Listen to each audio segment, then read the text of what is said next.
Ok, donc aujourd'hui je vais te montrer comment manipuler tout type de lame correctement et on va se focaliser sur un mouvement en particulier qui est vraiment important, c'est le fait de changer de grip facilement, c'est-à-dire de passer d'une prise normale à une prise inversée, d'accord? Tu vois, là je vais utiliser cette lame là pour le moment, puis je vais te montrer ça avec d'autres lames. Donc tu vois, une prise normale sur mon couteau, tu vois, je coupe, je pique. Je vais vouloir passer donc dans un mouvement de reverse grip, comme on dit, et puis pouvoir couper, planter. Et puis à un moment donné, je vais vouloir revenir à ma position initiale. D'accord? Donc pour faire ça, ce mouvement plutôt fluide, en fait, il faut que je puisse facilement utiliser le pivot de mon pouce. En fait, je vais utiliser le pouce et l'index, tu vois, pour pivoter ma lame. Là, je suis là. Je vais, hop, placer ma lame ici, avec le pouce et l'index. Et je vais venir placer un pivot ici, là, avec mon pouce. Je vais glisser, inverser ma position. Je vais pouvoir couper, planter aussi. Et puis quand je vais vouloir revenir, je vais faire la même chose, sauf que je vais changer le grip. Tu vois, je vais l'inverser. Hop, comme ça. Et je vais revenir.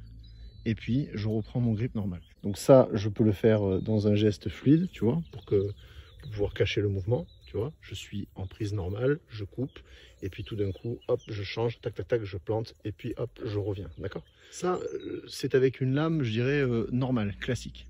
Mais ensuite, il va te falloir t'adapter à tout type de lame. Donc là, par exemple, tu vois, j'ai un carambi, donc je vais l'ouvrir, ok? Et je vais le prendre en position normale. Ici, je vais placer mon pouce, ok? Je peux couper, faire mes mouvements, et puis quand je vais vouloir changer de grip, je vais pivoter, hop, pour sortir mon doigt, tu vois? Tac! Hop. Je vais placer mon pivot là avec mon pouce, tu vois, tac, je vais glisser ici et hop, je vais inverser ma position et je vais placer mon index et je coupe. Donc à partir d'ici, bon évidemment, je peux faire tous mes mouvements, tu vois. Et quand je vais vouloir changer, avec le pouce là, je vais pousser, hop, pour sortir le doigt, tu vois, hop, d'accord. Et une fois que j'ai sorti le doigt, je vais placer un pivot et je vais ramener ma lame. Hop, replacer le doigt, d'accord, je refais. Hop, je sors le doigt, j'inverse, je coupe, je rentre mon doigt, et puis hop, je vais revenir. Ça me permet de couper, tu vois, là je replace mon doigt là, hop, et puis hop, de revenir ici. Une fois que tu as compris ça, tu peux le faire avec toutes sortes de lames, tu vois, descend, reverse grip, on remonte, grip normal. Pouce avec le pouce, on remonte, saisit, on replace le pouce, pivote, saisit. Ça te permet, tu vois, de l'enchaîner dans un cercle avec le doigt, avec le pouce et l'index, tac, tac, tac, tac. Je tourne ma lame, hop, 1, 2, 3, okay.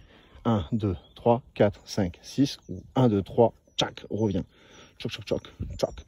Et ici, tu peux revenir à la position normale. Quand tu maîtrises ce truc-là, ben, tu vas pouvoir utiliser ta lame, changer de grip pour pouvoir planter, et quand tu veux, revenir à ta position normale. Okay. Après, tu peux utiliser toutes sortes de lames, comme je te disais. Donc tu vois, par exemple, là j'ai cette arme là, avec mon pouce je peux la pousser pour venir placer un pivot, tu vois, donc je te remontre, je suis là, hop, et là je place un pivot du coup avec ces deux doigts là, tu vois, et du coup je vais pouvoir pivoter, et là venir la saisir, hop, à l'envers, et l'utiliser pour planter. Ici j'ouvre, tu vois, ouvre, place le pouce, ça fait un pivot, hop, reviens ici, et directement tu te replaces là. Du coup tu peux utiliser ta lame comme ça, inverser, tchac tchac tchac, pour planter et revenir quand tu veux. 1, 2, 3, 4, 5. Je te conseille d'utiliser ça pour commencer, tu vois, c'est une lame qui tranche pas. Ça te permet de travailler tout ce que tu veux, tchac tchac tchac. Puis ensuite aller chercher un truc un petit peu plus solide. Ça c'est un petit sabre portable, je dirais, c'est un Bushman. Un beau petit carambi, j'en ai pas mal. Ces armes là aussi sont plutôt sympas, c'est des dards, tu vois. Ça, bon ben c'est un kunai, hein, au shuriken, enfin tu vois ça se lance. Et celui-là c'en est un aussi, mais un petit peu plus petit, tu vois. C'est le même. Tchoc tchoc tchoc. J'espère que cette vidéo t'aura plu, et puis je te dis à bientôt pour d'autres tutos.